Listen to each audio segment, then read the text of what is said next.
Ողջույն սիրելի ընկերներ, Anti-Fake-ի եթերում Խաչմերուկ փոդքասթի արտահերթ թողարկումն է պայմանավորված տարածաշրջանում լայնածավալ պատերազմով եւ Հայաստանի առջեւ ել ավելի ծառացած անվտանգային մարտահրավերներով։ Օրեր առաջ տեղի ունեցավ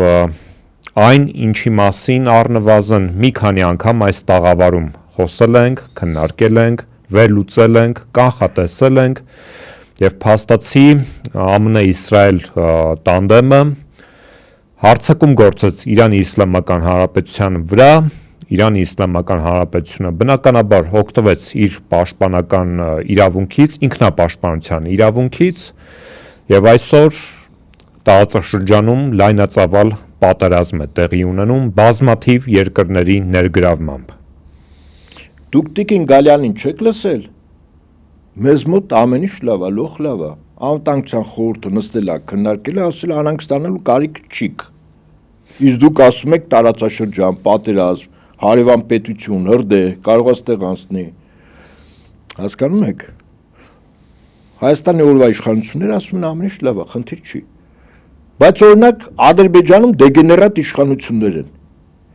Ի տարբերություն Հայաստանի մտքի գիգանտների։ Երեք Պաշտպանության նախարարը Ադրբեջանի ռազմաօդային ուժերի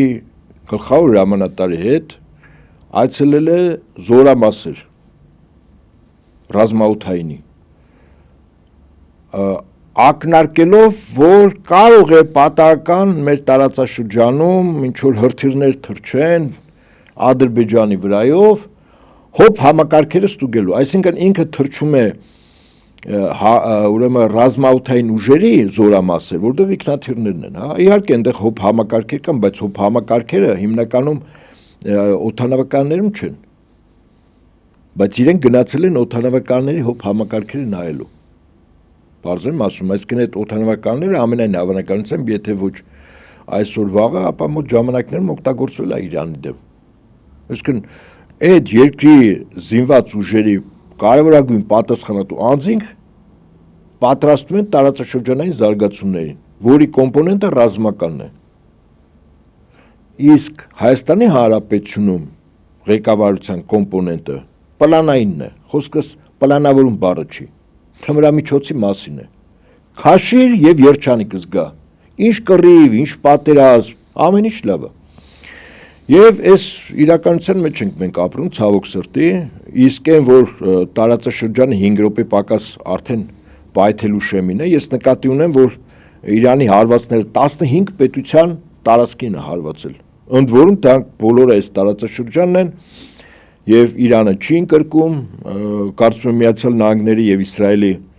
սխալ հաշվարկը հերթական անգամ ջրերից դուրս եկավ, այսինքն ես կարող եմ այս բանը գնահատել այն ինչ պլանավորել էին ձախողվել։ Վստահաբար իշխանապողություն չկա։ Մտածում են,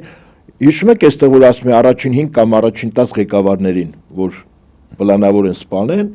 ու սկզբունքորեն առաջին 10-ին սպանել են։ Բացի նախագահից խոսքս քաղաքականի մասին չի, իրեն քաղաքական չի։ Գերագույն հոգևոր առաջնորդ 1-2 այաթոլլաներ եւ ռազմական ղեկավարություն։ Եվ հիմա դուրս է գալիս, որ ըստ իրենց պիտի ժողովուրդը դուրս գար հորդեր փողոցներ եւ ասեր ազատություն, ժողովրդավարություն, մարդու իրավունքներ, մեր երկրի ընդերքը, այդքան նավթ, աշխարհի 17% գազի պաշարներ, Օրմուզի նեղուց, Պարսից ծոց, աշխարհագրական վայր, բոլորը տալիս են Միացյալ Նահանգներին, իսկ ուտեղի վրա բանտիկներ վրա են կապած, բայց թարսիպես է ժողովուրդը ասում է, ինչ, ասում է մենք մսկիթի վրա բարձրացած կարմիր վրիժառության կամ հատուցման դրոշի պահանջատերն ենք եւ ջիհադը հայտարարված սեփազան պատերազմ։ Իդեպ այս համատեքստում պետք է մի քանի դիտարկում իրականացնել։ Ըստ էության պետք է փաստել, որ ամերիկյան կողմը հստակ սխալվել է իր հաշվարկներում եւ դա է մատնանշում այն, որ Դոնալդ Թրամփը սկզբից խոսում էր 4 օրվա գործողությունների մասին, պատերազմի առաջին օրը, Հետագայում խոսք գնաց 1-2 շաբաթվա մասին եւ երեկ էլ նա արդեն խոսում էր, որ կարող է դա ձգվել մի ամբողջ ամիս կամ 4 շաբաթ, միգուցե նաեւ ավելի երկար։ Այդ Ուկրաինայի պատերազմը կանգնեցնելու թվերի նման էր, չէ՞, 1 օր, 1 շաբաթ, 1 ամիս, չէ՞։ Եվ իդեպ չբացառվեց նաեւ ցամաքային զորքերի ներգրավումը։ Չէ, ինչ ցամաք, ես ցամաքային զորքերը ես եմ բացառում, վստահաբար։ Հիմարությունն է, եթե ասում են ինչ որ ասելա հետո հերքելա, հիմարությունն է, ցամաքային զորք, այսինքն որ զորքերը մտնի իրան տարածք։ Ամերիկա պետությունը երկրորդ օրը ճաք է տալու, Ամերիկայում քաղաքացիական պատերազմ է սկսելու։ Ամբողջ տարածաշրջան Մերձավոր Արևելք, արաբական աշխարհ, հակաամերիկյան տրամադրությունները հասնելու են աստղերին։ Եվ գիտեք արդյունքում ինչ ալնելու։ Բոլոր վարչակազմերը, որոնք այս կամ այն ձևով համագործակցում են Միացյալ Նահանգների հետ կամ իրենց դաշնակիցներն այդ վարչակազմերին ուղղակի ժողովուրդը տապալելու։ Այ կտեսնենք ինչ ասել է իսլամական հեղափոխություն 1978 թիմը Իրան։ Հենց նոր տեղեկություն տարածվեց, որ իրանական ամենահզոր պրոքսիներից մեկը Հեզբոլլահը պաշտոնապես հայտարարել է Իսրայելի դեմ պատերազմին միանալու մասին։ Ես դեռ սրանք իրանական պրոքսիներն են։ Ես ասում եմ արաբական աշխարհ, սունի մահամեդական, վահաբիզմ դավանող, որոնց ղեկավարները ԱՄՆ-ի հետ գործընկերներ են կամ դաշնակիցներ են, չէ, ժողովուրդները տապալելու են այդ իշխանությունները։ Վստահաբար։ Այստեղ գիտեք արդեն խնդիրը միջպետական հարաբերությունները չեն, որտեվ կարմիր գծերը բոլոր բարոյականության Միացյալ Նահանգներն ու Իսրայելը անցան։ Օրինակ պատկերացրեք, ոնց դպրոց հրթիռակոծը։ Հələ դպրոցը այդ բանը այդ ծիսական կարգ ա եղել։ Վստահաբար ամեն քառակուսի միլիմետր հրթիռները, որը տիեզերանավերից կառավարվում են, նրանք գիտեն որտեղ են խփում։ Այդ ոնց պատահեց, որ այն դպրոց, որտեղ մի քանի 100 դերատի աղջիկներ են, երեխաներ, ու հատուկ խփվեց։ Այդպես սխալվեցինք էլ այդպես պատահում է, գիտեք։ Ինչ ա եղել որ։ Այդպես հրթիռը ոնց որ թե լավ չէր հաշվարկել։ Տրամփ ասում է 2 անգամ Այաթոլլա Խոմեյնին ցանկացել է իրեն սպանել։ Դուք նման բան լսել եք։ Հիմա ասենք տղեկ դուք եք խոտ քաշում, չէ՞ սրանք կոկայի վրա նստած են, ինչ խոտ բան։ Կոկայի վրա նստած ժողովուրդ են սրանք։ Չէ, այսինքն կեղծիք դուք զգում եք սրա հայտարարությունները ինչքան նմանան Լիկոլի հայտարարություններին։ Ոնց որ նույն տեղից դուրս եկած լինեն։ Ստի չափը, այսինքն սուտը սահմանը չի ճանաչում։ Հիմա ոնց եղավ որ հոգևոր առաջնորդը եւ զինվորական բարձրաստիճան ամբողջ ղեկավարությունը միասին էին։ Լավ այդքան է պարզամիջի, չէ՞ Իրանի ղեկավարությունը։ Առավելս դրանից առաջ որ բանակցությունները ընթանում էր ԱՄՆ-ի ռազմական քաղաքական ղեկավարությունը պարբերաբար ասում էր որ իրենց համար թիրախ է նաև հոգևոր առաջնորդը, ռազմական ղեկավարությունը, Պահապանների կորպուսի հրամանատարը, շտաբի պետը եւ այլն, չէ՞, որ թիրախավոր էին։ Եվ այդ մարդիկ անդադ շարժման մեջ էին, վայրեր են փոխում, հա, ապաստարաններում են, ոնց եղավ որ իրատեր, բայց ձեր մտքով չանցավ։ Այդքան պարզամիտ գնացին, հավաքվեցին, Ամերիկայից զանգեցին, բան, Վաշինգտոն, Սպիտակ տուն, ասին մենք իրար հետ ենք, կարակ հրթիռները բաց թողեք, չէ, բայց ոնց եղավ որ միասին էին հրթիռները եկավ։ Ես ասեմ, ամենայն հավանականությամբ բանակցությունների արդյունքում վերջին փուլում գալիս են համաձայնության, ընդ որում ուշադրություն դարձեք, այս հարվածից 1-2 օր առաջ արդեն ոնց որ թե եկել են որոշակի համաձայնությամբ։ Կարմիր գծեր եւ այլն չեն անցնում, Ամերիկայի հռետորաբանությունն էր բականին մեղվել, իրանական կողմերը ասում են ինչ որ բաներ ընդհանուր հայտարարներ եկել։ Ես չեմ բացառում, որ եկել են ինչ որ ընդհանուր հայտարարի եւ համաձայնագրի պատրաստման անհրաժեշտություն է եղել։ Այսինքն գերագույն հոգևոր առաջնորդը իր առանձնատանը, որտեղ իր ընտանիքն է, նաև իր աշխատավայրը, որ նույն տարածքում է, հրավիրում է բարձրագույն զինվորական կարգ ունեցող անձանց։ Ուշադրություն դարձեք բոլորը, բարձրաստիճան բոլորը։ Այսինքն այդ մարդկանց ներկայացնում է արդեն ԱՄՆ-ի հետ ձեռք բերված համաձայնությունները ռազմական կոմպոնենտով յուրաքանչյուրը համ հանձնարարական են ստանում, համ էլ կարծիք է հայտնում։ Համաձայն եք։ Միակ տարբերակը, որտեղ բոլոր զինվորականները կան գերագույն հոգևոր առաջնորդի հետ քննարկման, քննարկում ա եղել։ Համաձայն եք։ Եկել են։ Այսինքն Իրանի ղեկավարության մտքով անգամ չանցե, որ այս բանակցությունների ամբողջ իմաստը գերագույն հոգևոր առաջնորդին եւ զինվորական վերնախավին իրար կողք հավաքելն է։ Այս ամբողջ կապիկության իմաստը էս եղել, որ Հավաքվեն, հա, ամենայն հավանականությամբ ինֆորմացիա արտահոսք եղել է, որ հավաքվել են արդեն։ Բայց բանակցում ըսել ամերիկյան ժողովրդավարությունը ու բարոյականությունը։ Ռազմական գործողությունների տեսանկյունից ունենք բավական հետաքրքիր իրավիճակ։ Մենք ֆիքսում ենք, որ ի հեճուկ ըստ այդ հզոր հարվածների, որոնք որ հասցվում են Իրանին, Միացյալ Նահանգների եւ Իսրայելի կողմից,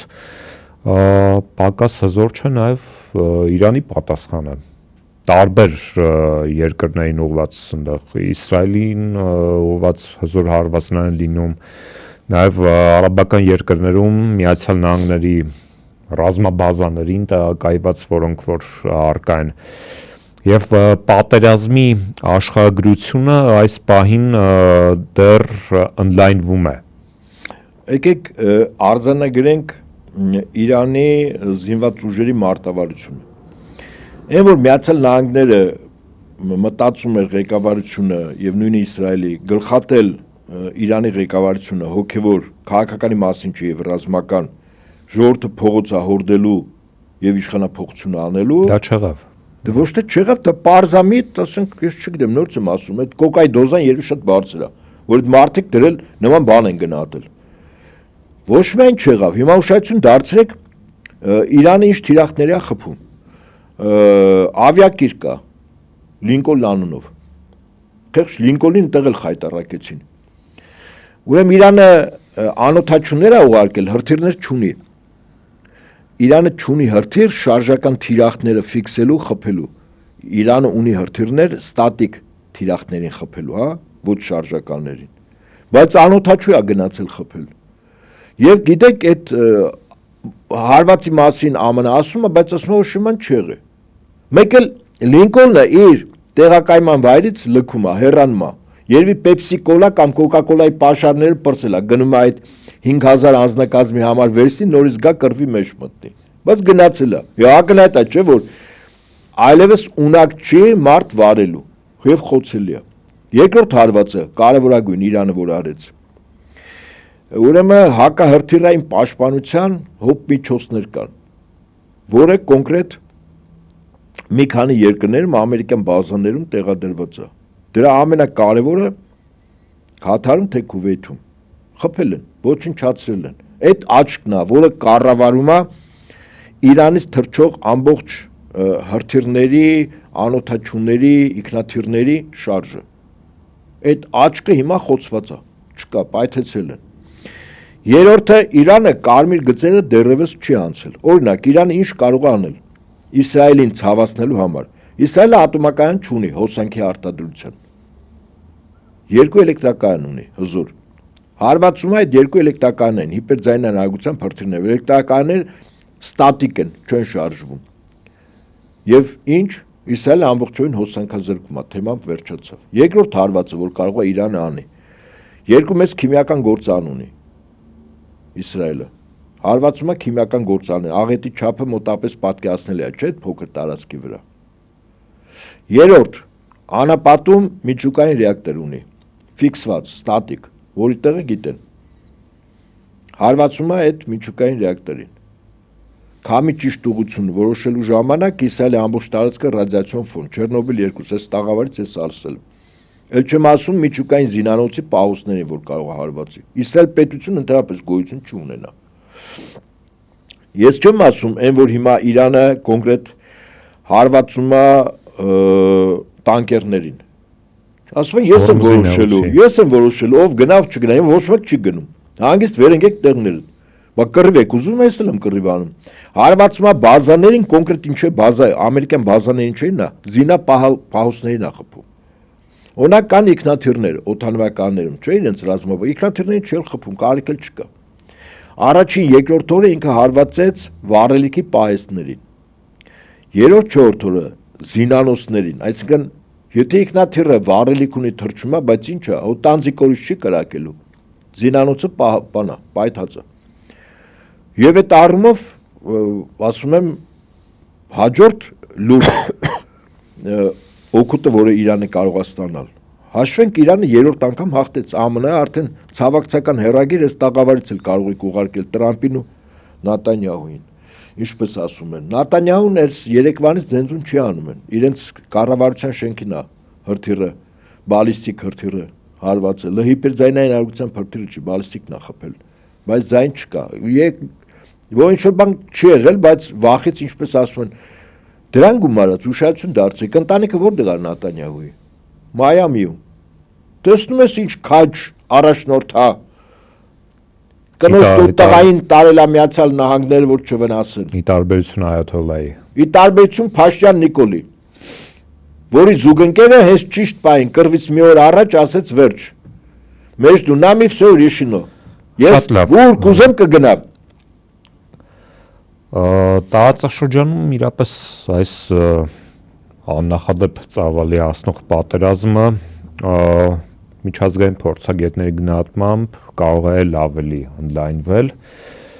Կցանկանայի ընդլայնվել աշխարհագրությունը նկատի ունեք։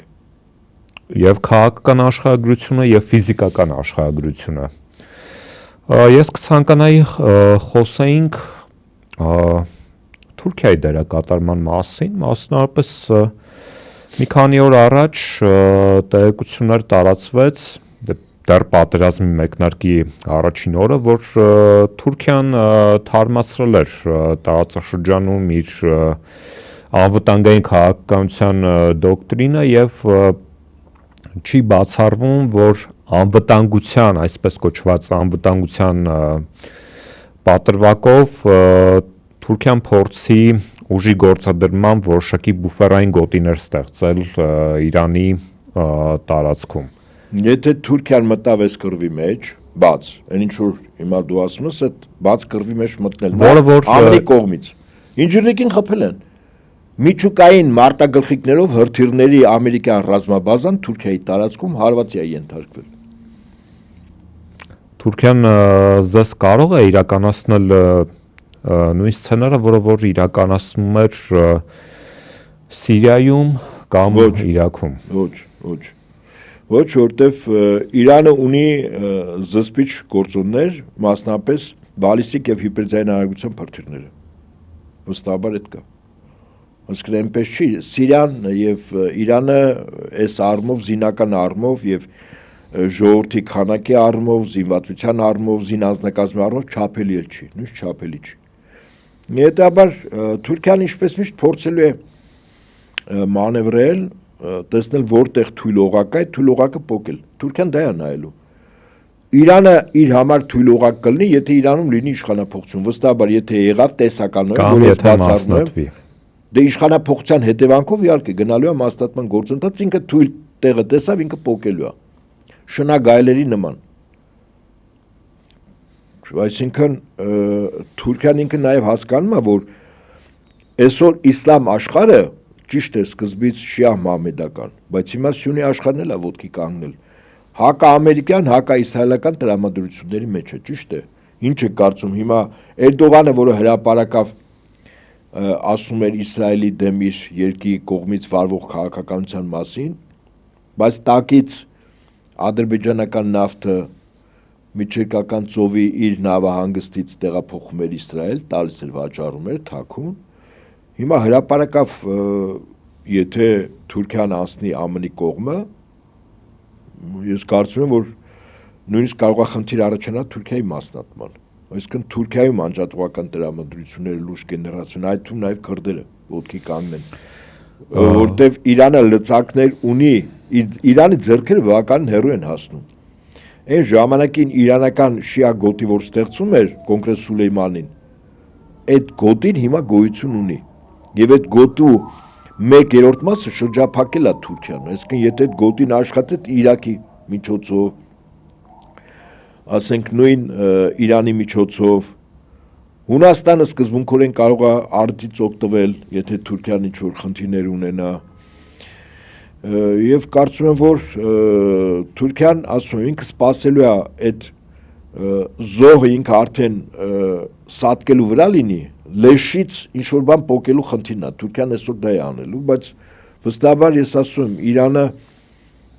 Նայեք, երեք օրինակ փորձ էր արվում նոր ժամանակավոր Գերագույն հոգևոր առաջնորդի նկատմամբ եւս մահափորձ։ Այս ամերիկացի Տուններ թիրախավորվել։ Հա, այսինքն ամերիկացիք չեն հասկանում, եղբայր։ Անձին իրանք իրենց արշինով են չափում։ Անձին սպանելով համակարգը չի սպանում։ Այաթոլաների ինսուլտը չի սպանվում։ Քաղաքական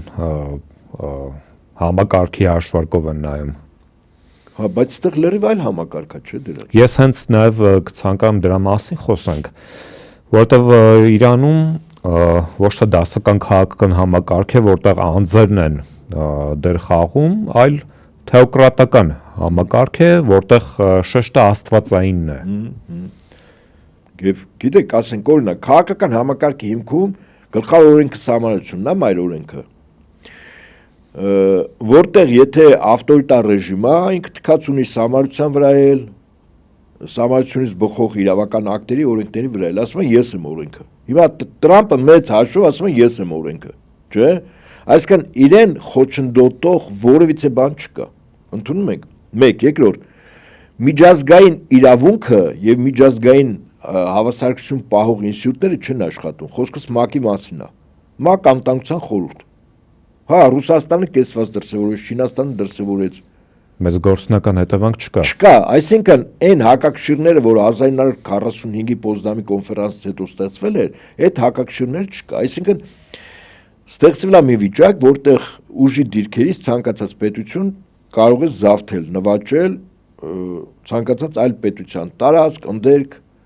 երկրի ղեկավարին սպանել, գերեվարել, հա, այսինքն հասկանալ է ինչ աշխատում։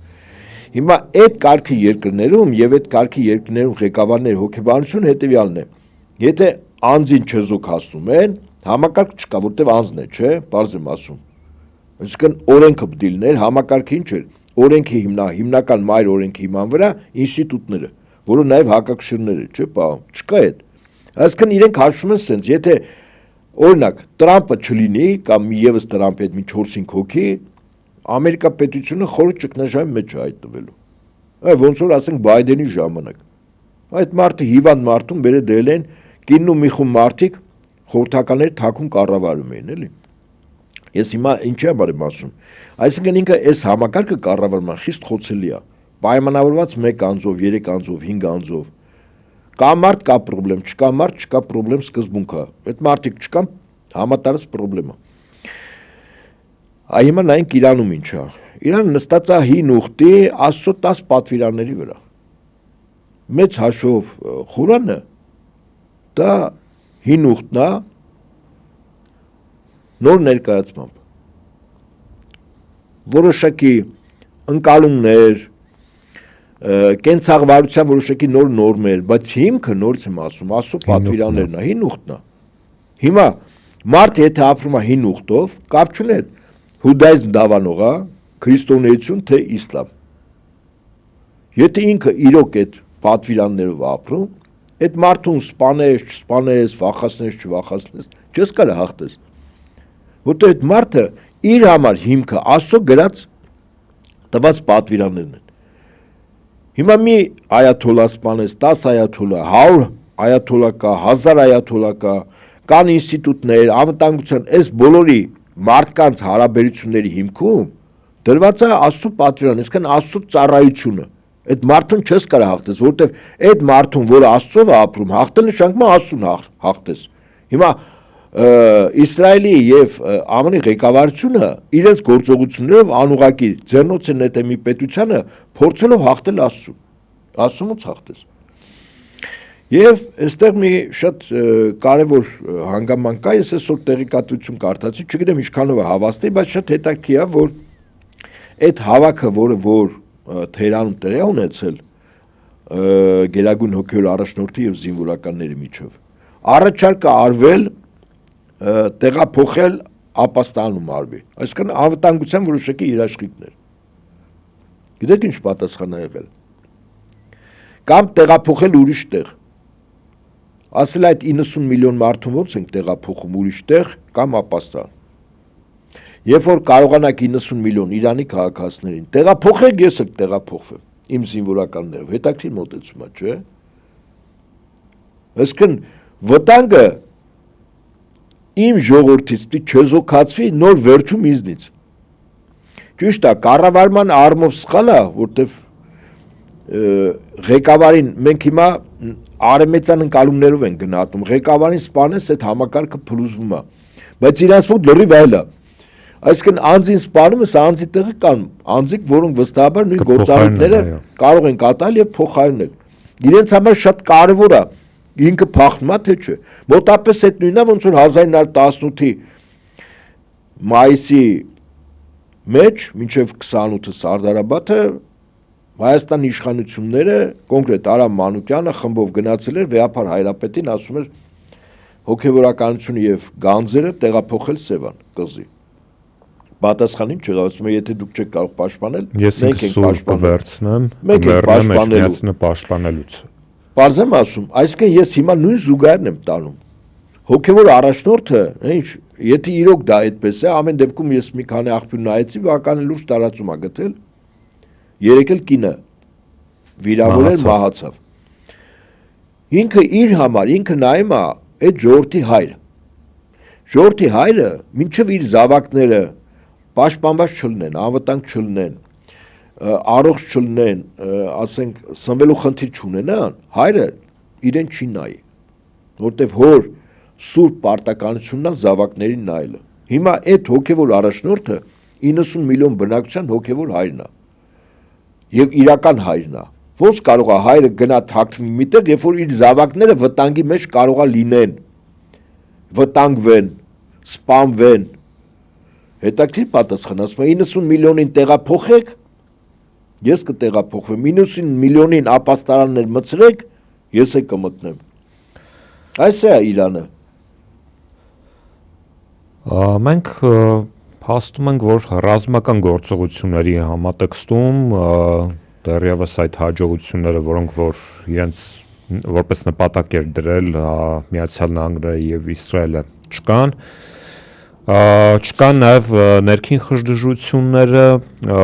որոնց վրա նորից շեշտադրում էր իրականացվել Թրամփի եւ Բիբի կողմից, մասնավորապես ես հիշում եմ հենց առաջին օրը, առաջին ժամերին Թրամփը եւ Նեթանյահուն կոչ էին անում իրանցիներին դուրս գալ փողոց, վերցնել իշխանությունը, նշելով, որ հազիվ շանս է ընկել ձեռքները, էլի, պատեհարիտ, որը որ պետք է օգտագործել, բայց դա էլ չեղավ, Իրանի ժողովուրդը հստակորեն ցույց տվեց պետականամետության բարձր գիտակցություն։ Երկնքում ինքնաթիռներ, հրթիռներ, անօթաչուներ, այդ ժողովուրդը միլիոնավոր մարդիկ դուրս են եկել իրենց վիշտը ցավակցությունները հայտնելու իրենց առաջնորդի կորուստի հետ կապված։ Մարդիկ մեռնելուց չեն վախում, հասկանում եք դուք։ Երկու լուրջ քաղաքակրթությունն է, արևելյան եւ արևմտյան։ Ես ինչու ընդհատեցի, Դաջան։ Այստեղ շատ կարեւոր է հասկանալ, արևմտյան քաղաքակրթությունը վախերով է ապրում, որտեղ ինքը մտածում է մահանալ, մահից հետո ամեն ինչ վերջանում է, չէ՞։ Արևելյան քաղաքակրթություն նկատի ունեմ միաստվածություն դավանող, հա, 3 կրոնները առաջին հերթին։ Այնտեղ իմաստացած մահը իրական կյանքն է ստեղծում։ Մեծ հաշվով մահը հաղթում է։ Այսինքն նայ Հիսուս մահացավ, չէ՞, ֆիզիկապես, բայց ինքը հաղթեց, չէ՞, մահին։ Հետաքրքիր է։ Մահը դա որոշակի շրջափուլ է ընդհանրապես։ Այո, բայց դու նաև մահվանով հաղթում ես։ Այսինքն մահը պարտություն չի, որտեղ մեկի մահը բերում է քո հետևից հարյուրներին, հազարներին, միլիոններին, որոնք մեռնելուց չեն վախում։ Եվ եթե ժողովուրդը, որը մահանալուց չի վախում, այդ ժողովրդին հնարավոր չի մարտի դաշտում հաղթել։ Փչացնել կարող ես։ Կաշառել գայթակղություններ, սատանայի գործիքներ կարող ես օգտագործել եւ այդտեղ կհաղթես։ Բայց ակնհայտ է, չէ՞ որ մահով չես կարող վախեցնել։ Ես ինձ համար ցուցիչ է, ասենք, միլիոնավոր մարդիկ դուրս են եկել Թերանի երկինքը, երբ որ բաներ հրթիռների մեծ վտանգ կար, ցանկացած տեղ կարող էր պայթել, ժողովուրդ դուրս էր եկել փողոց։ Մարդիկ մեռնելուց չեն վախում։ Արևմուտքը վերջին հաշվով ինքը նյութի քաղաքակրթությունն է։ Արևելքը միաստվածություն դավանող 3 կրոններ դավանող ժողովուրդները ավելի խորքային։ Ինքը նյութի քաղաքակրթություն չի, ինքը հոգու քաղաքակրթությունն է, դրանք տարբեր բաներ են։ Արագ մեզ մոտ էլ է, հիմա կռիվ է գնում։ Նյութի հիմա իշխանություն բերվել է նյութի քաղաքակրթության կրողները, չէ՞։ Այս այլանդակությունները, որ անում են նյութով, ի՞նչ է։ Դրա քաղաքակրթությունն է խապել, սուտ, կեղծիք, անարդարություն եւ այլն, չէ՞։ Համաձայն եք, չէ՞։ Քայլում են երկու հոգով, հիմա մի հատ այդպես միջանկյալ սահուն անցում ալեմ։ Քաղաքապետ Ոման եւ Փաշինյան Նիկոլ։ Սրանք ասում են, հիշում եք, ասում են, եթե ես համակարգային կոռուպցիայի մեջ մեղադրվեմ, ապացուցվի, ինձ կախեք հանրապետության հրապարակում։ Էդի քիչ է, դրանից հետո ասեց, ինձ գնդակահարեք հանրապետության հրապարակում։ Մի երկու օր առաջ Արտաշատում քայլում են։ Արտաշատի քաղաքապետը երկու ինչ-որ նոր շենքեր են գցել, լավ գեղեցիկ երևի։ Մոտապես ասում ասեն, շեֆ, էսի են մեր ոստիկանապետ Արամի շենքն է, էլի սեփականատեր ինքն է։ Նիկոլին չի անում, բզում արա, ասում է սուս արա, կարող է Արամը քրտինքով աշխատե, չէ, տեսականորեն, օրինակ կարող հարցնել, հա Արամին չա տղուն է, տղեն է աշխատել, չէ, ասում է սուս արա, մի խոսա, կամերաները նկարում են, ձեռով էլ բզում է, խի, գող սիրտը դող, դետ իրա կոռուպացված համակարգի պրոդուկտն է, չէ, այդ նյութի քաղաքակրթությունը վախի, ստի, կեղծիկի, սրանց դրա համար եմ ասում, կարգի, որ փղկ ես անում, ինքը եթե մտածում է կորսնելու է, նյութ է, բարիք է, դաչա է, փող է, ակտիվներ է, ինչ է, իրա ուշք ու միտք ինչ ալնել, փախնելը, բա մեր կոր առաջ զուգընկերոջ ըխի աուտ արեց, քո կարծիքով, ճիշտ արել, ինքն էլ շուտով աուտ կլնի, իսկ Իրանը, որը Աստծո պատվիրաններով ապրող ժողովուրդ է, տարբեր բազմա կրոն ժողովուրդ են, քրիստոնյաներ էլ կան, հուդայից դավանող հրեաներ էլ կան, մեսիական հրեաներ էլ կան, սունի մահմեդականներ էլ կան, շիա մահմեդականներ էլ կան, չէ, տեսնում եք, կայսրությունն է իրականում եւ բազմակրոն տարածք է, չէ, բայց Աստծո պատվիրաններով են մարդիկ ապրում, դա մեր ժողովրդին հաղթել հնարավոր չի։ Հայաստանի ներսում կարծես թե չեն գիտակցում տեղի ունեցողի ողջ վտանգավորությունը եւ այն առարկայական հետևանքները, որոնք կարող են լինել եւ մասնապես ռեժիմը այս օրերին ավտոբուսային քարոզարշավի մեջ է եւ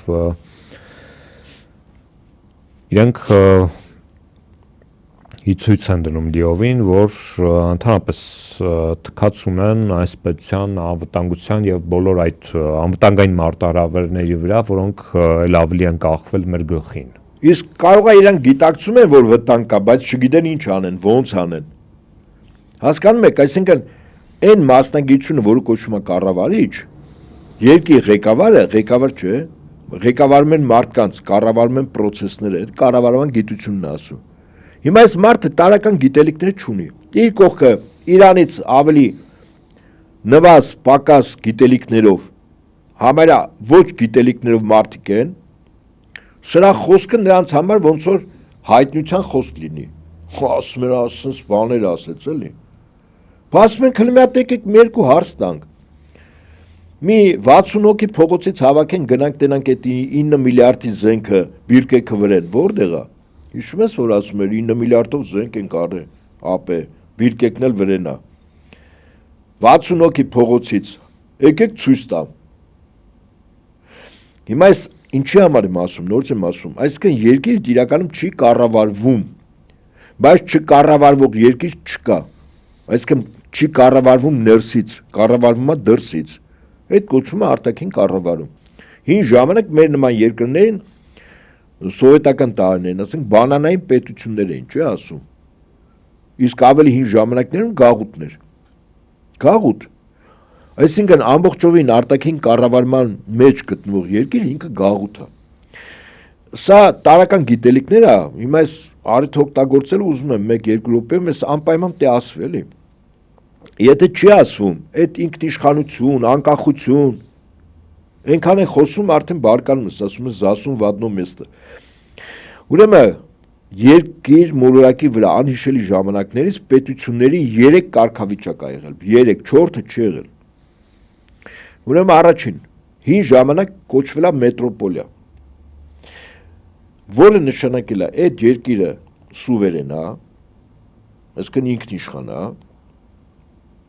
եւ իր ենթակայության տակ ունի իրեն ենթակա պետություններ։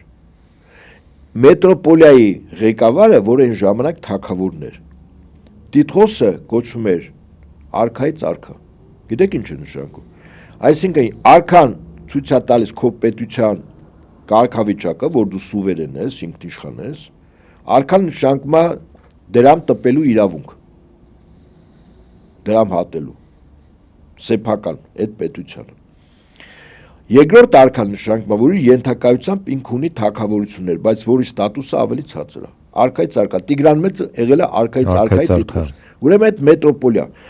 հին ժամանակվա մետրոպոլիայի այսօրվա նույնականացումը կոչվում է գերտերություն։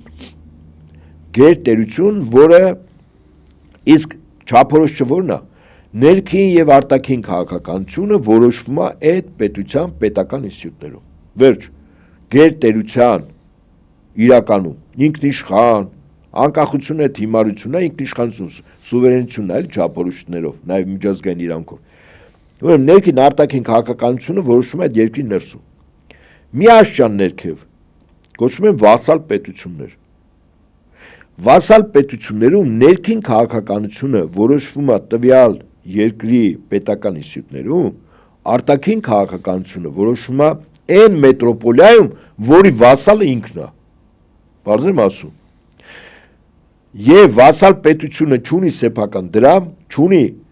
բանակ, կամ եթե ունի այդ բանակը ենթակա է մետրոպոլիային, ցանկացած ժամանակ մետրոպոլիան ասում է այդ բանակը գալիս է, գնում եմ այնտեղ կռվի։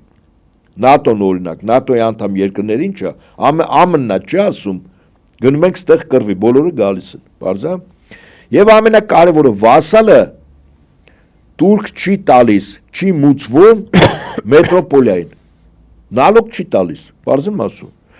Այսինքն երկու ավազակ են, մեծ ավազակ, փոքր ավազակ։ Գնում ենք ավազակություն անելու, թալանում ենք, մեծ թալանը ավարը գնում է մետրոպոլիային կամ գերտերությանը, փոքր թալանը գնում է փոքր ավազակներին, վասալներին։ Եվ երրորդը կոչվում է գաղութ։ Գաղութը չունի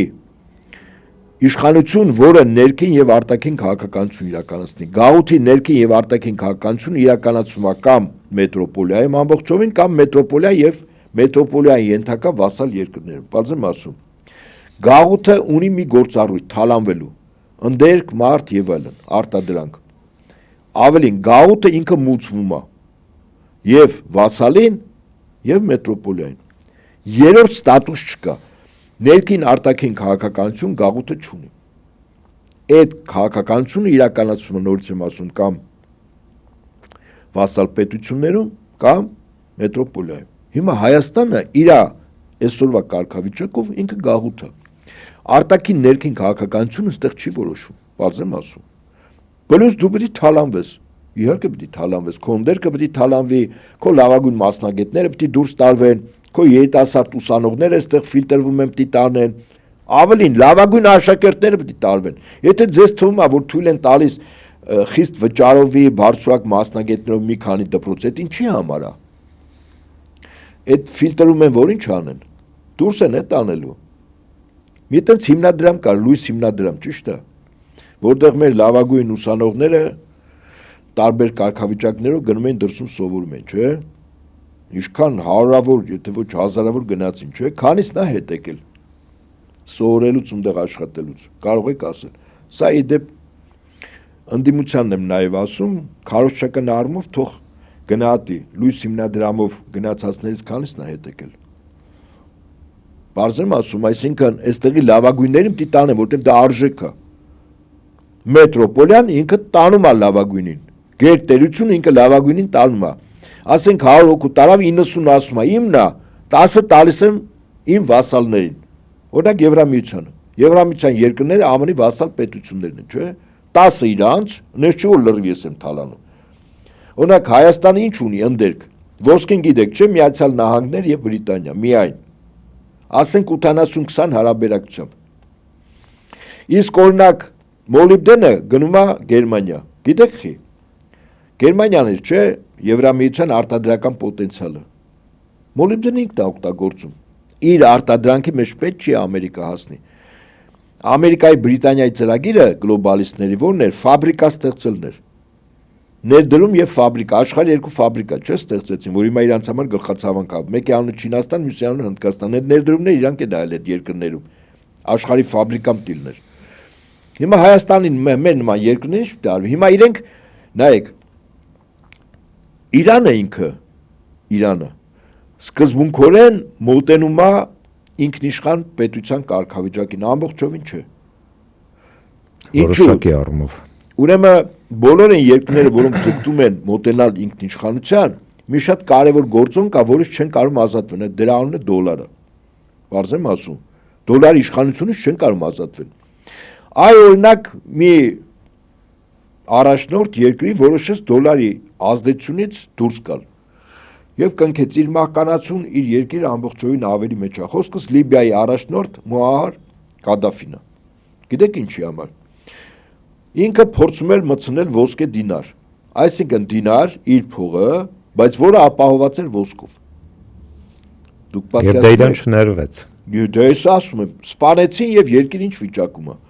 Նույնիսկ այսօր Չինաստան, Ռուսաստան, Իրան, որոնք ձգտում են, չէ, ինքնիշխան լինել, բայց իրանք ամբողջովին ինքնիշխան չեն։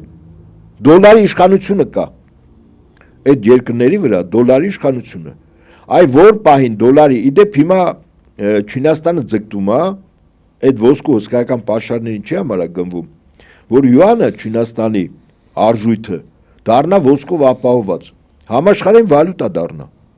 Այդ ժամանակ կարող ես ասել, այո, Չինաստանը այդ առումով վերականգնեց իր ամբողջովին ինքնիշխանությունը, որտեղ ունի սեփական վալյուտա, որը դոլարի խաղերից կապ չունի, կախված չի։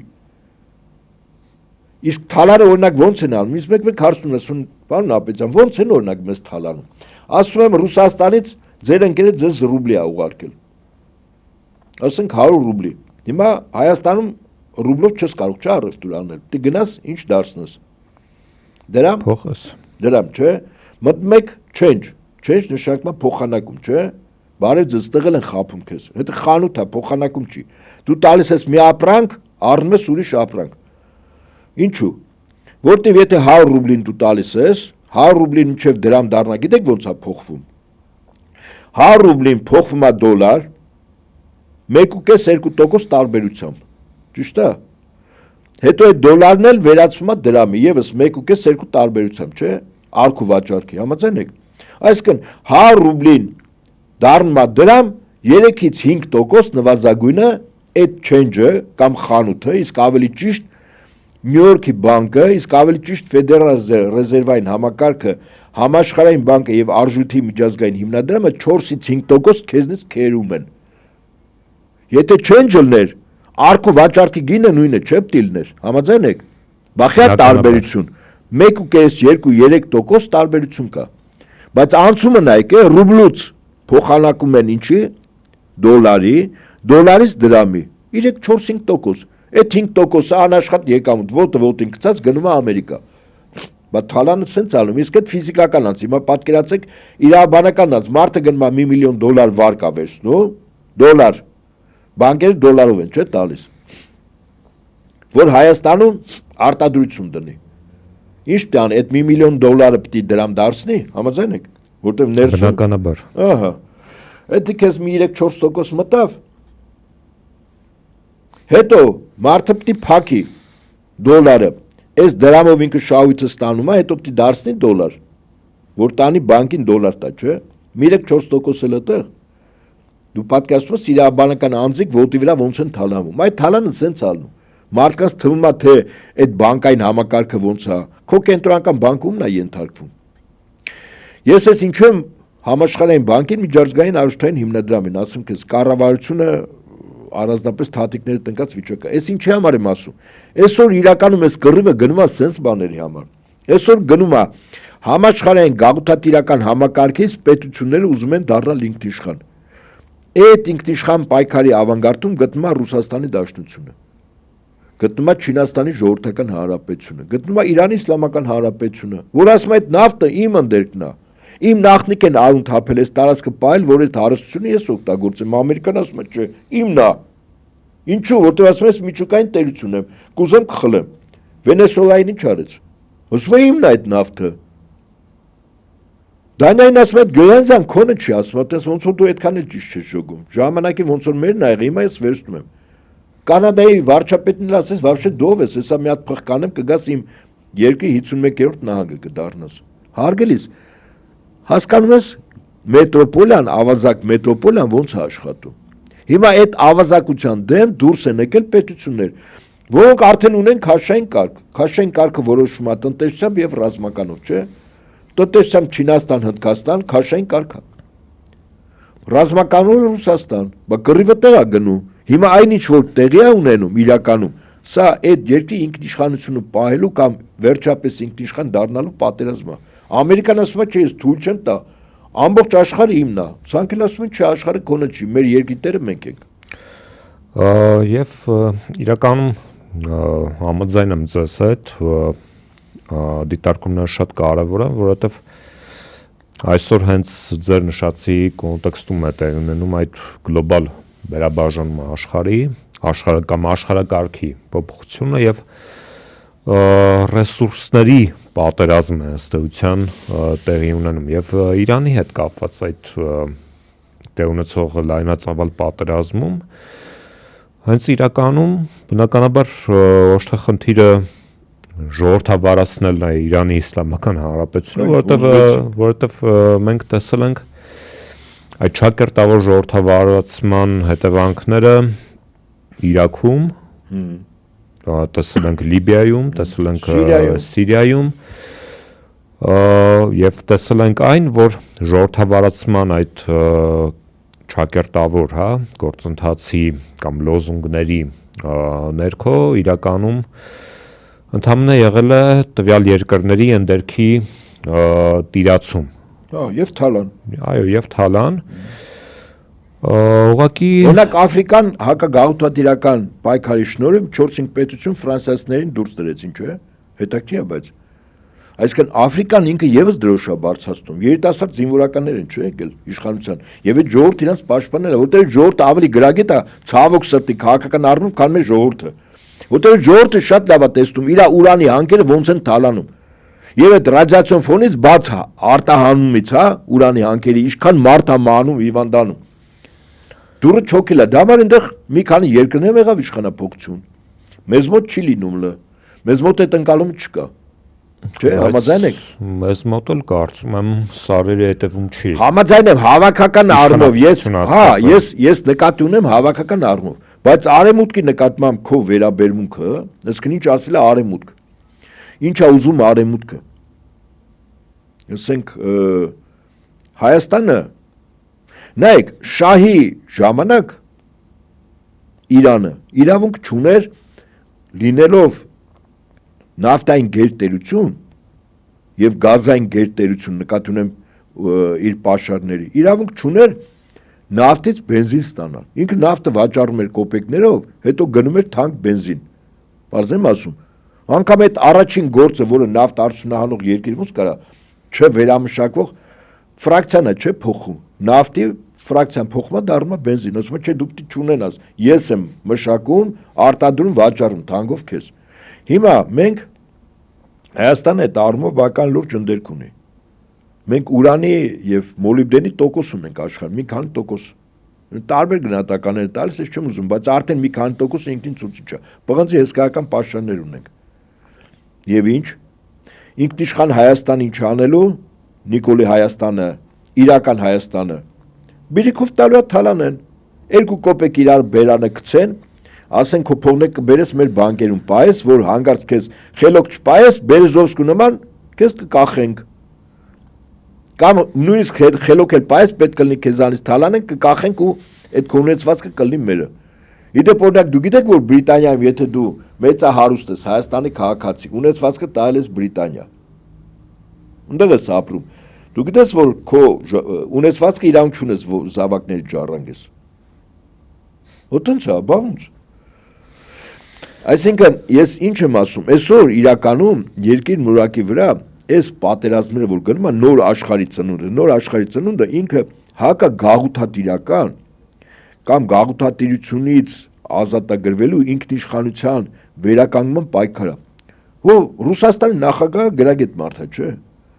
կարդացած մարդա, կրթություն ունի։ Ինքը ինչ էր ասում, այս մեր պայքարը այդ թունայով Ուկրաինայում ինչի համար է, ասում էր ինքնիշխանության վերականգնման, ոչ ավել ու ոչ պակաս։ Для восстановления суверенитета российского государства։ Ինչի համար, ինչա կորցրել, բարձր կորցրել է։ Հա, ես գիտեմ ոնց է կորցրել 91 թվին եւ այլն, ոնց էին թալանում այդ երկիրը։ Ռուսաստանի ամենանավթառատ Սախալին 1, Սախալին 2 հանքավայրերը մինչև 2000-ականների կեսերը 11-12 թիվ Բրիտանիային էր։ Կարծեմ Սախալին 2-ը էս վերջերս են ռուսները առել։ Բրիտանիայի սեփականությունն էր։ Եվրոպան էլ ասում էր, բա Ռուսաստանը այդքան մեծ անդերք ունի, խիպտի ինքը մինակ օգտագործի, բա մենք։ Բայց մերը չի։ Ամերիկան որ մտավ Ռուսաստան, մինչև հիմա Ամերիկան դու գիտեք, որ ուրան չի կարողանում հարստացնել։ Եվ ատոմականների համար եւ ռազմական։ Սովետից տարած ուրանն է, թալանը։ Այսինքն հիմա երկիր մոլորակը նոր աշխարհ է ստեղծում, մենք մեր ժողովուրդը, մեր երկրի քաղաքական էլիտան ինքը պետք է կողմնորոշի, ինքը որ աշխարհի կողմն է։ Այն աշխարհի, որտեղ մի քանի ընտանիք պետք է լավ ապրեն, շահագործեն սեփական ժողովրդին եւ իրավունք տան մեր տարածքը շահագործվի մետրոպոլիայի կամ գերտերության կողմից կամ իրանց վասալների կողմից, իրանք լավ ապրեն մի 1000-2000 հոգով մնացածը Աստված գիտի ոնց։ Թե մենք կողմ ենք այն աշխարհին, որտեղ իրականում քո ընդերքի տերը դուք դիլնես, քո ճակատագրի տերը դուք դիլնես։ Բնականաբար ես կարծում եմ, որ գերակշիռ մեծամասնությունը էլիտայի կողմ կլինի հենց երկրորդ ասվածին, ոչ նիկոլական էլիտայի բնականաբար։ Դոնde էլիտային չկա, ինչ էլիտա, ոնց որ էլիտային վիրավորես։ Եվ թերևս այսքանով Իսկ Գրյազև կնյազը այդ է իրանց էլիտան։ Միանշանակ, եւ թերևս այսքանով ամփոփենք Սիրելի ընկերներ, Anti-Fake եթերում Խաչմերուկ podcast-ի արտահերթ թողարկումներ, պայմանավորված տարածաշրջանում լայնածավալ պատերազմով, շարունակեք մնալ Anti-Fake-ի հետ եւ բնականաբար մենք էլ շարունակենք հետևել իրադարձություններին, որովհետեւ այդ իրադարձությունները ուղիղ առնչություն ունեն մեր առջև ծառացած էգզիստենցիալ մարտահրավերների հետ եւ կհանդիպենք շուտով